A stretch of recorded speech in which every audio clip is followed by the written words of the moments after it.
Bonjour, bienvenue au bâtiment Cobauge. Je m'appelle Dr Matthew Fox de Fox Ecological Architects de l'Université de Plymouth.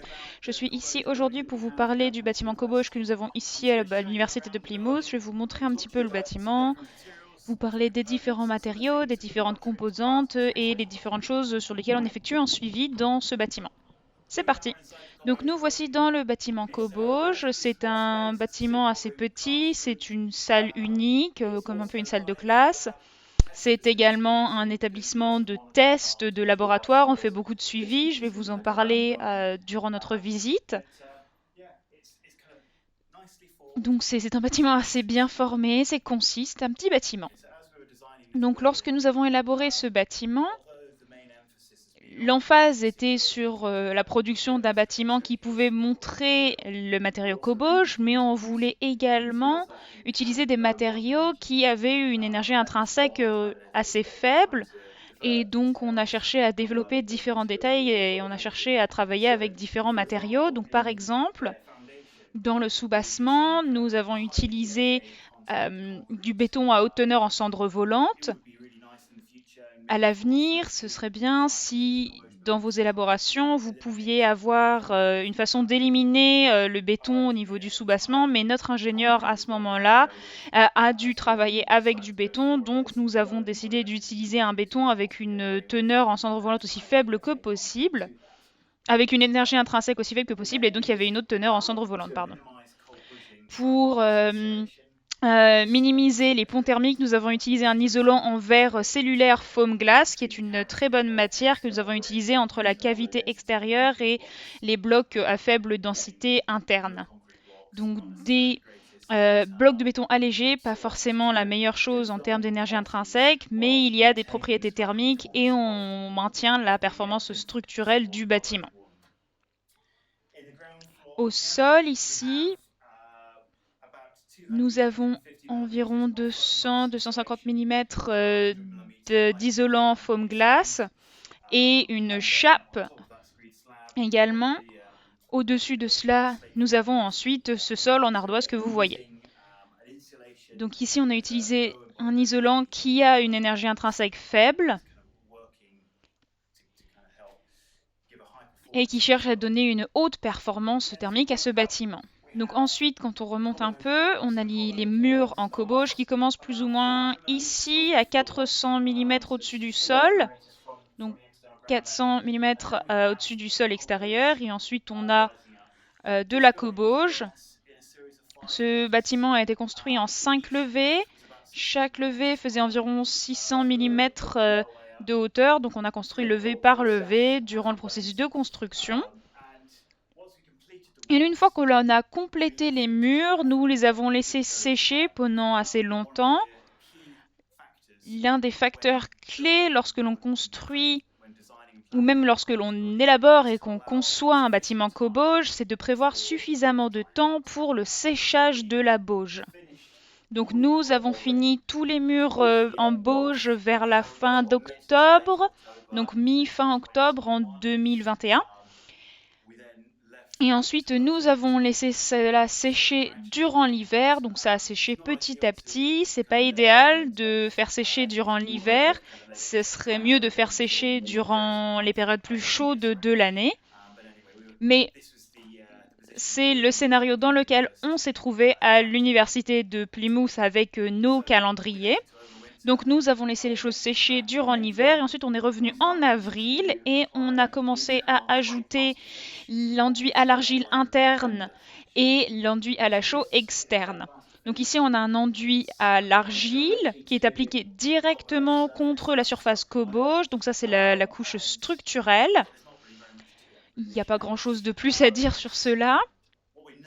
Ce que l'on a remarqué, c'est que lorsque l'on a ajouté cet enduit à l'argile sur le mur Cobauge, les murs ont arrêté de sécher.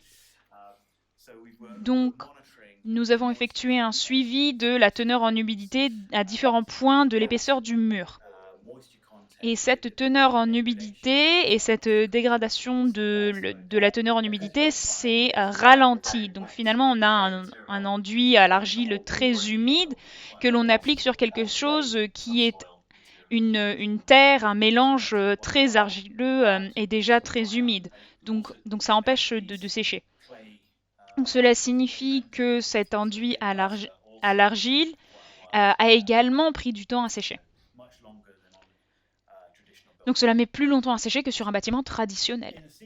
Au plafond ici, donc il n'y a pas de bauge là-haut bien évidemment, hein, mais je voulais vous parler un petit peu de la construction du toit, du plafond. Donc ici, nous avons une toiture zinc à joint debout et ceci repose sur une volige de coffrage. Au-dessous de cela, il y a une cavité ventilée de 50 mm.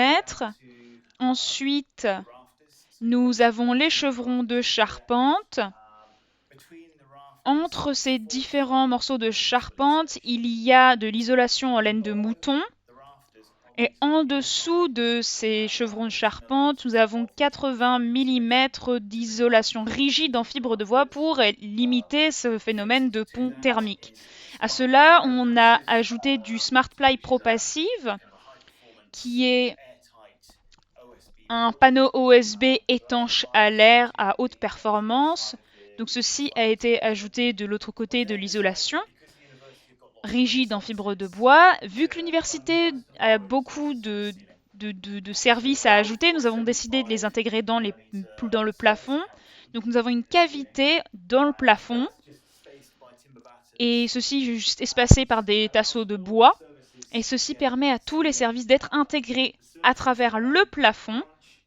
Et ensuite, à partir du plafond, ils redescendent le long des murs, dans les murs, dans des cavités du mur. Donc on a creusé des saignées une fois que le mur a été construit. Un constructeur est venu, a creusé des saignées pour intégrer les différents services. Par exemple, on a des prises, voilà, ici. Donc c'est comme ça qu'on a décidé de gérer les différents services du bâtiment. Ici, il y a un petit exemple différent.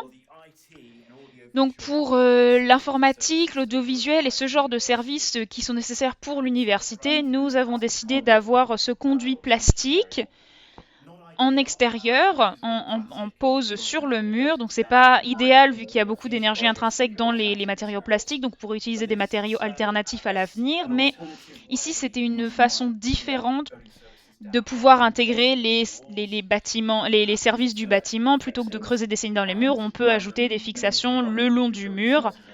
Et donc on pourrait les faire passer le long du mur dans tout le bâtiment, par exemple, à différents niveaux, à différentes hauteurs.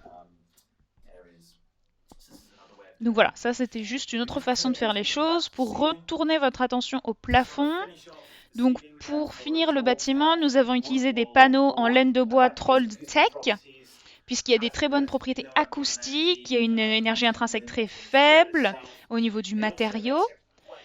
Et cela signifie que c'est également assez facile si l'université veut commencer à ôter des panneaux pour accéder à des services. Donc au niveau de cette question d'entretien, de maintenance, c'est beaucoup plus favorable et ce produit a très bien fonctionné pour l'université. Au niveau des services du bâtiment, c'est quelque chose d'assez minimaliste. Nous avons un radiateur électrique. Nous avons sélectionné celui-ci pour ce bâtiment puisque nous voulions isoler la source de chaleur. Donc nous avons un point de chauffage électrique et donc nous pouvons effectuer un suivi de l'énergie qui est utilisée pour chauffer le bâtiment sur une période de temps donnée. On peut isoler cela de la lumière, de l'éclairage, de d'autres activités du bâtiment. Et ensuite, on peut chercher à établir combien d'énergie par mètre carré par année est utilisé dans un bâtiment Coboche comme celui-ci. Donc c'est quelque chose de très utile, intéressant en termes de données. Au niveau de l'éclairage, nous utilisons quelque chose de high-tech, un éclairage circadien. Donc ces lampes sont liées à la lumière naturelle extérieure, donc elles s'adapteront à l'éclairage extérieur, à la luminosité naturelle. Nous avons également une boîte de commande spécialisée ici qui peut changer la température de couleur de ces lumières. Donc, dans le cadre de cet établissement, au sein d'un campus de l'Université de Plymouth, c'était important pour nous de pouvoir utiliser cet espace pour la formation de nos étudiants. Nous pourrons ainsi leur enseigner différents éléments physiques des bâtiments, pas seulement le bâtiment lui-même, mais également des choses comme l'éclairage, l'acoustique, avec l'étanchéité à l'air et d'autres aspects du bâtiment qui font partie du processus de construction. Donc ici, nous sommes sur le premier prototype Cobauge britannique et donc nous avons décidé qu'il était très important d'utiliser cette opportunité pour faire beaucoup de suivi. Donc le suivi va avoir lieu sur toute la vie du bâtiment, mais il était important pour nous de commencer ce processus de suivi dès la phase de construction. Et donc à cet effet, l'un des éléments les plus critiques d'un mur Cobauge, c'est de comprendre les temps de séchage d'un mur Cobauge. Donc ici, nous avons une boîte d'enregistrement de données. Ceci est connecté à des capteurs qui sont encastrés dans le mur. Donc nous avons environ 8 capteurs qui mesurent l'humidité, qui sont enfoncés à différentes hauteurs du mur et différents endroits. Et ils traversent l'épaisseur du mur. Donc on peut chercher à visualiser à travers les données combien de temps cela prend à certaines sections d'un mur Cobauge pour sécher. Et à partir de cela, de ces informations, on peut comprendre comment le cœur du mur et combien de temps le cœur du mur met à sécher, ou combien de temps est-ce que l'élément structurel ou thermique prend à sécher. Quel est l'impact d'un enduit à l'argile ou d'un enduit à la chaux et les implications de tout ce genre de choses. Donc nous avons ces capteurs qui sont en place et comme je l'ai dit, ils vont effectuer un suivi pour les années à venir et de manière indéfinie tant qu'ils survivent. Ils vont nous donner des informations pas seulement sur le temps de séchage une fois que c'est complété, mais sur la façon dont ce bâtiment va réguler l'humidité durant sa vie. Quand on respire, par exemple, l'humidité est accumulée dans l'atmosphère. Comment est-ce qu'un mur Cobauge, un bâtiment Cobauge gère ce genre d'humidité? Donc ceci va être suivi via ces capteurs. Nous avons également des appareils qui vont gérer et créer des profils de température. Donc on pourra profiler les différences de température au niveau de différents points d'épaisseur du mur et comprendre à quel point du mur est-ce que la température change. Et ensuite, on pourra chercher à lier cela à d'autres mesures de valeur U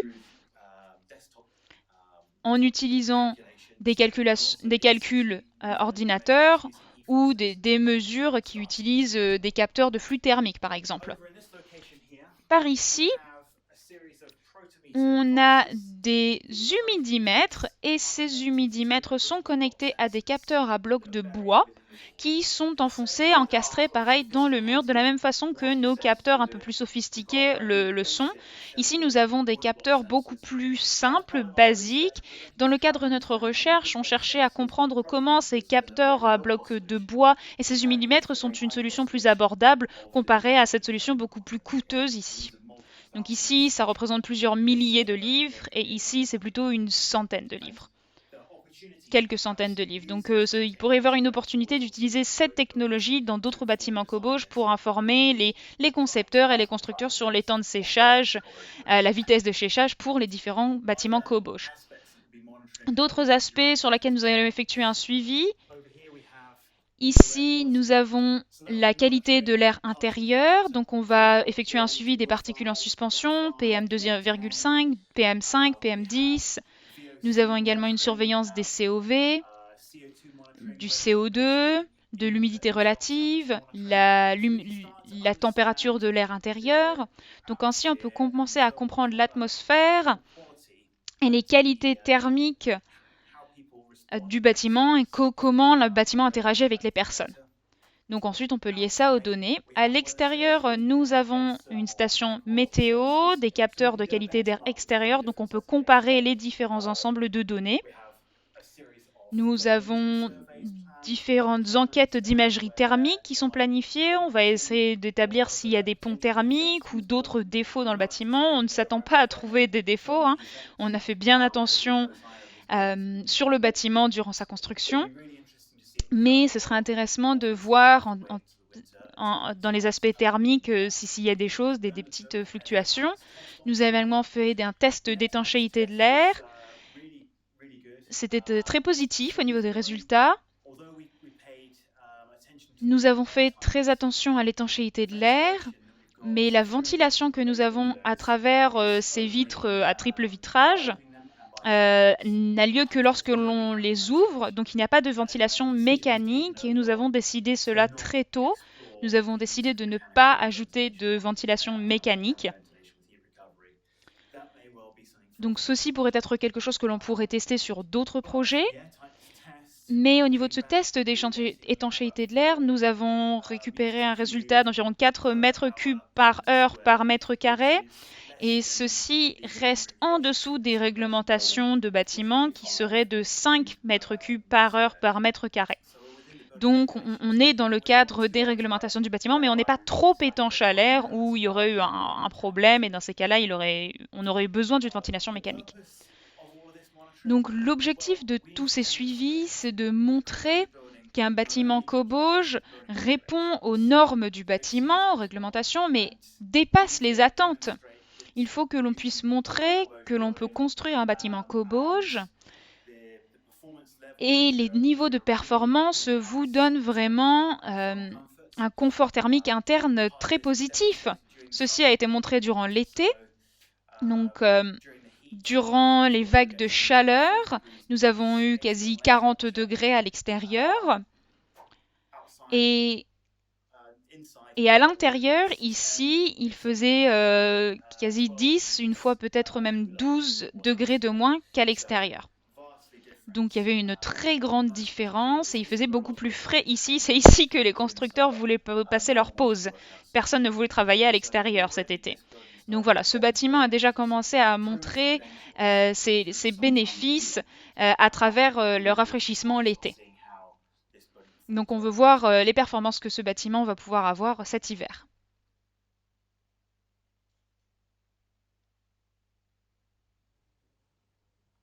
Donc voici, mesdames et messieurs, c'est une vidéo ad hoc. Nous avons Steve Goodhue, Matt Fox et Brian Murphy et moi-même Jim Carfree. Nous sommes ici à Kirkbury Lodge où il fait assez bon par rapport à l'extérieur. Mais nous allons maintenant traverser l'extérieur. Nous allons nous rendre au bâtiment Cobauge, le prototype et nous allons passer à l'extérieur où il fait très chaud et nous allons voir si nous pouvons faire la différence de température. C'est parti. Donc on ressent immédiatement les effets du soleil. On est au milieu de la journée. Il fait Vous verrez peut-être qu'il fait très chaud avec la vidéo. On traverse le chantier et on se dirige vers la porte à l'avant du bâtiment pilote de notre prototype. Oh là là, il fait chaud. C'est une mesure officielle? Oui, c'est une mesure officielle. Il fait super chaud. Donc on va juste voir si on ressent les effets immédiats de cette régulation de température du bâtiment Cobauge. Oh waouh! Je pense que je veux avoir mes réunions ici plutôt que là-bas. Donc, messieurs, qu'est-ce que vous ressentez? Il faut que je m'acclimate à la fraîcheur ici. On pourrait quasi penser qu'il y a une climatisation. Oui, tout à fait. Et il fait beaucoup plus frais ici qu'à Kirkbury Lodge. Et on n'était pas malaisant non plus, il faisait assez bon quand même là-bas. Mais il fait pas aussi froid qu'avec une clim. Voilà, il fait pas froid, il fait frais. Et c'est généralisé. La porte est ouverte. Donc température extérieure 35 degrés. Température de l'air intérieur 25 degrés. Donc voilà, une différence de 10 degrés. Et ça, c'est avec la porte ouverte. Voilà. Je vais conclure cette vidéo. C'est un triomphe de la réalité contre les attentes. Donc nous sommes maintenant à l'extérieur du bâtiment Cobauge. Et je voulais vous montrer juste différents matériaux. Donc ici, à l'extérieur de la couche thermique, nous avons utilisé un enduit à la chaux. Il y a une petite couleur un peu dans tout l'enduit. Ici, comme avec tous les bâtiments en Bauge, il faut un bon soubassement. Donc nous avons un soubassement avec de la brique, nous avons une membrane d'étanchéité à 200 mm, le soubassement remonte jusqu'à 400 mm environ, et ensuite il y a le matériau cobauge. Donc ça c'est le soubassement. Un autre petit conseil d'élaboration, c'est d'avoir un bon avant-toit, une bonne corniche de toit assez grande. Comme ça, on protège le haut des murs cobauges de, par exemple, pluie assez forte.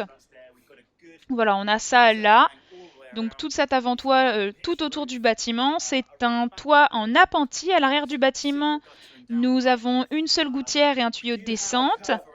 Nous avons une courbe à l'arrière du bâtiment et je vous montrerai cela un petit peu après. Mais d'abord, je voulais juste vous parler de cette fenêtre. Donc nous avons utilisé des cadres en bois, du triple vitrage.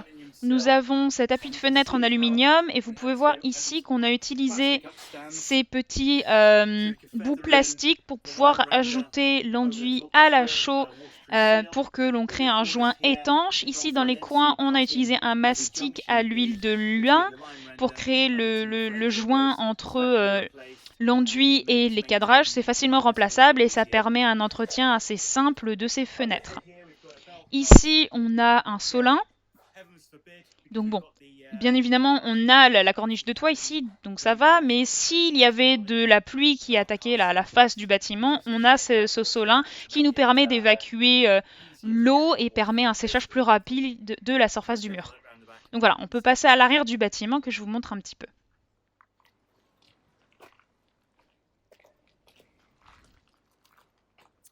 Donc voilà, donc on est à l'arrière du bâtiment et on a décidé d'inclure une courbe.